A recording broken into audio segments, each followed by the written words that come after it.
Thanks so much for joining us for another bonus content. I'm here with Dr. Nicole Pulliam, who is our awardee for the Alumni Award for EOF Tri-State Consortium 2017.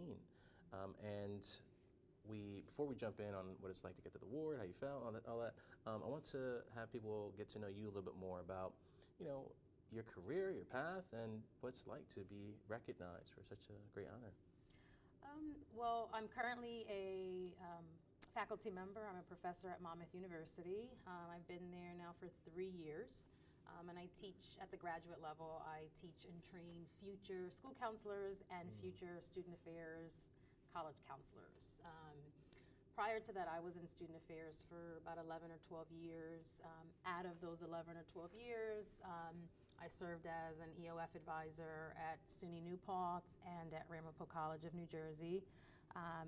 And then I shifted into career counseling for the last 4.5 years of my student affairs career. I have a doctorate in counselor education, a master's in counseling, and a bachelor's in psychology. I am a proud EOF alumna from Ramapo College of New Jersey.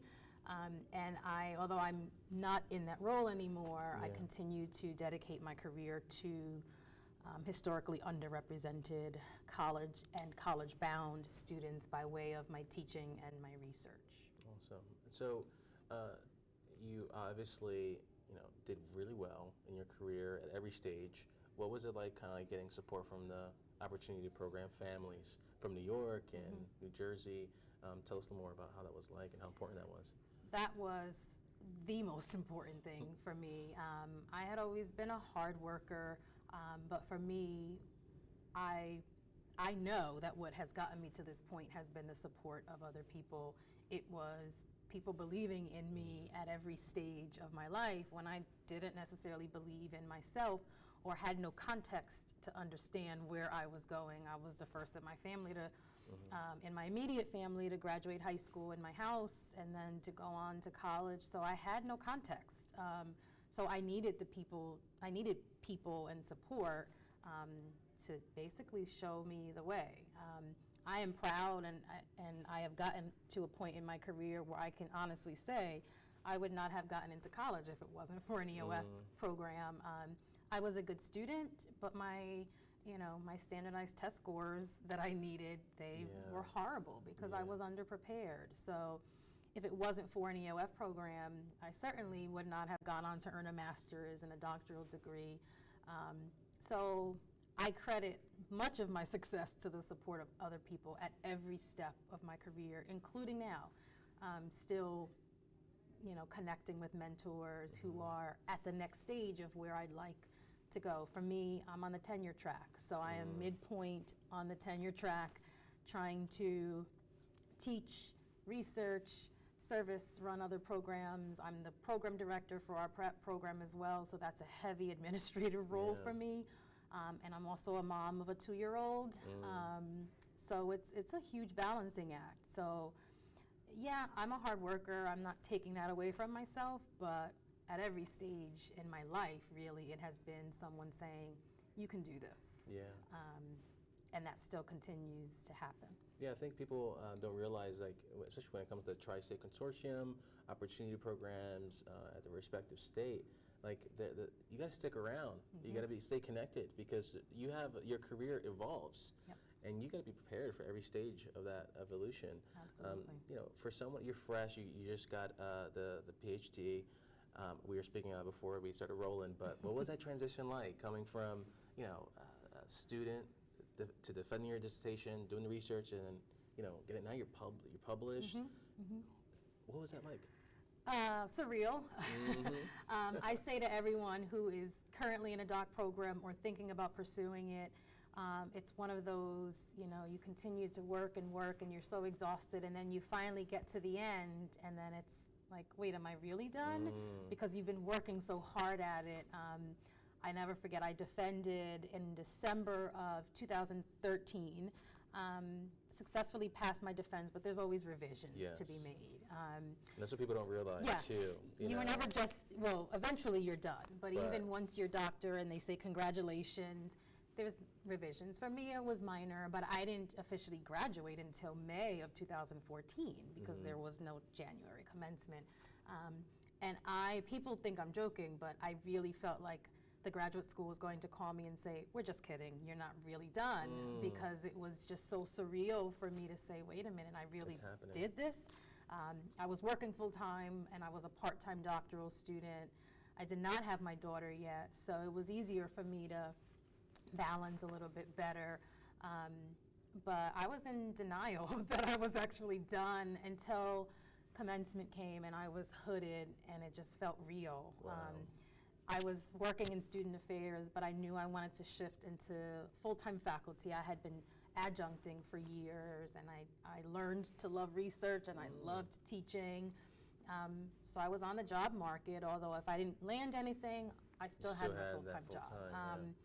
So ironically enough, the two universities where I had interviewed, I got calls the day before my commencement in May from both of those universities offering me jobs. And it was one of those things in life where you say, is this really happening? Wow. Like, it was amazing. It was, I'm very spiritual. I pray and I believe it. And I just said, this has to be something much larger than me, because it was just really falling into place. And I accepted one of those positions at Monmouth, and here I am. So it was also helpful that I had left the university where I was working, because I had done my undergrad there and I had been working there for so many years. So people knew me since I was 17 years old. It was very difficult for them to see me in that shift. Or even as a professional, not even the doctorate, but most certainly after that. So in terms of my own career identity, it helped to just start fresh. And I started as Dr. Pulliam at a university, and no one knew me as anything else but that. So that was really helpful for me to be able to do that. But I still sit and think, wow, is this really, I know how I got here, but in some ways I don't know. How you got carried through those different stages. Right. So it is my role, and my passion is to help other students see that, no, you can do this too. Yeah. There was nothing special about what I did. I just continued to truck along despite my feelings of wanting to give up, and keeping the right people in my corner too. But there was nothing so special about me that is not equally special about you or anyone else who wants to do it. It was the right people in my corner and hard work, but every single semester I wanted to give up. It didn't come easy. That imposter syndrome, for those of you who don't know, is sort of this nagging feeling saying, you don't really belong here, you can't really do this. Eventually they're gonna find out that you don't really belong. I felt that through college, I felt that through my master's program, I certainly felt that in my doctoral program, and I still feel it as a faculty member on the tenure track. And that will never, I know that will never go away from me, but I know what it is now, and I can say, okay, I'm going to put you to the side for now. Yeah, that's huge. I mean, the fact that you're sharing this could mean so much to someone who's watching, that you positioned yourself for this track, but man, without the right support, it would have been really, really difficult, if not impossible. You mentioned something earlier too, that it was something, I felt like something was bigger than you, that got you to where you are now. How important is it for you, especially for students who, person of color, minorities, seeing someone that might look like them in the classroom, and what does it do for you as a faculty? What you just shared, how does that impact your teaching? I think for me, my students learn very early on what my passion is and where that lies. Our program at Monmouth is not a very racially or ethnically diverse program. The majority of our students are right out of undergrad, so very young, 22, 23, mostly from the local area. We have a handful of students of color, but most are, I would say, middle to upper middle class. So from the beginning of any one of my classes that I teach, I say, this is sort of my career story, this is my research area, and whether I'm teaching a career counseling course, I teach our diversity and social justice course, so it's already embedded in that. I teach a human growth and sort of a lifespan course. They know that there will be aspects in there of intentionality surrounding issues related to, you name it, right? So struggles that first-gen students face, how might your counseling look differently for a first-gen student versus a non-first gen, and The so they know. recommendations that are offered, Right, they really know that. tilted in a Yeah. certain way. They know that right away. Yeah. So I've been able to incorporate those things into my classes with support. My department chair or my dean is really supportive. And it allows me to do the work that I do through my research and through my teaching. But I get students who say, in fact, I was supposed to present here with my grad assistant, who is Latina. She had a child at a very young age, and she's sort of just trucking along. She's about to graduate. She was accepting an award that we nominated her for at Monmouth, so she's not here. She had been struggling. She has the grad student version of senioritis. It does exist. Oh, yeah. It So does. she sort of, you know how that goes. At the very end, you're just barely making it. And she just sent me a very long text message saying things like, I've never said this to you before, but as you have been my only faculty member who's Latina. You have been more than a mentor to me. And she's never said those things. And I think for any of us, we don't do that to get that back, but it certainly is nice to hear it because it's exhausting many times. So I really appreciated that. And I think for her own counselor identity and professional identity, she needs to see me in certain roles, but also see me struggle. I love that you threw that in there. This facade of we have it, I have it all together, and she knows. She's my GA. She knows I have a 2-year-old. In fact, her son is older than my daughter, so I find myself asking her for tips because her son is 5. So she's in my office when I get a call from daycare saying you have to come right now, or when I'm calling my husband saying, our daughter This is is the sick. issue. We and- got to do X, Y, and Z. Yeah. yeah, so she has seen me in my great moments, and she's seen me exhausted and just really struggling. And to me, that's equally important. Yeah.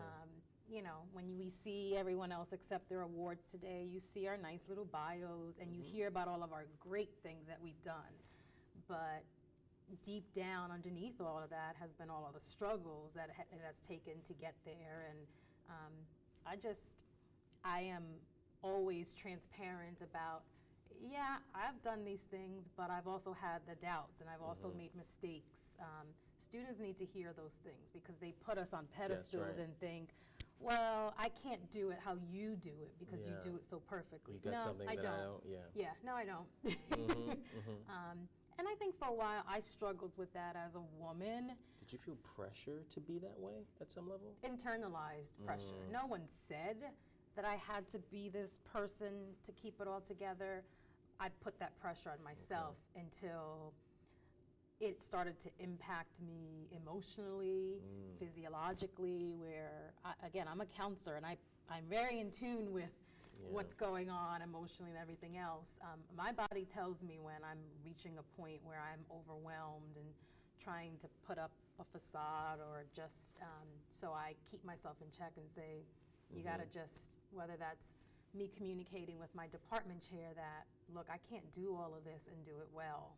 I just had that conversation last week with my department chair because I do have I have become more of an administrator than a faculty member while still having to maintain and uphold my caseload, my research requirements, because when I come up for tenure in 3 years, they're not gonna care about all of these they're gonna say, show me your evals and show me what you've published. And I can't say, well, I was busy doing all these other things. And I had to advocate for myself and also be real and humble myself enough to say to my department chair, I can't do this. And he in turn said, wow, I thought you've been handling it really well. You always seem to have it all together. And I said, I appreciate that, but let me tell you what's going on internally. And he appreciated that. I just left a session and they talked about if you don't tell your supervisor or tell your partner or whoever it is that you're struggling, they will never know. And they're just going to think you have it all together. I know my husband always thinks that about me until I say I'm struggling. Yeah. And again, there's value in being able to just appear Power through and and all that stuff, and that might be needed sometimes, but yeah, but exactly other times right. you just Check have yourself. to say, nope, I have to let that go. I'm struggling right now and I need your help. And not judge yourself for that. yeah. So I think that's equally important for me to share, not just all the great things. This is really important because that success comes at a price. There's sacrifice, there's battle scars, and I love what you said too. Like, you learn to love research because a lot of people are held back from advancing their degree, getting an advanced degree beyond the bachelor's or master's because they think, oh, I can't do X, Y, and Z. And by you just sharing your story and your experience goes a long way because that student who opened up to you, there's so many that could have that opportunity if those who are watching takes that step and just take it one step at a time, because that's really the big picture. We really want to increase that opportunity. I think it's all about every new stage in your life, in your career, you start off as a baby again. That's right. You know what I mean? So you're a baby researcher and you have mentors who have been there, done that, and you have to be okay with being a baby researcher, doc student, parent, whatever it is, and not saying, okay, in order for me to do this, that means I need to know how to do it well. Yeah. No, you won't know how to do it well until you do it. Yeah. Again, for me, that has been my biggest life lesson, and I still struggle with that, to say, if my mentor says, I need you to do this and run, we do a lot of qualitative research, and she'll say terms, and I sit and I say, okay, I don't know what that means. I've done research, but I'm still learning, rather than pretending. Continual learning, rather than pretending that I know what she's talking about, I need to tell you, I don't know what that means. You teach me, then I'll go and do it. But you start at the bottom with every new stage. Yes. You will never get to a point where you are an expert in everything. It's a great way to think about it. Yeah, new stage. You're new a way to think baby. about it. I say still, with a 2-year-old, I am nursing a baby faculty career, and not nursing my daughter, but nurturing and sort of, the development. they are 2 baby developments that I'm taking care of at the same time. Yeah. And still, by definition, a newlywed is well under 5 years. So that's a whole nother aspect. I have a partner who's in a doc program, and we, again, I just came from a fantastic workshop presented by a married couple who are considering doc programs, who have a 2-year-old, and I'm like, you are speaking my life story. One step you get a tri-state. There you go. So I know we were talking about our kids earlier too. It's like when they started learning how to walk, it's like, and they fall. They even get hurt sometimes and bang into something.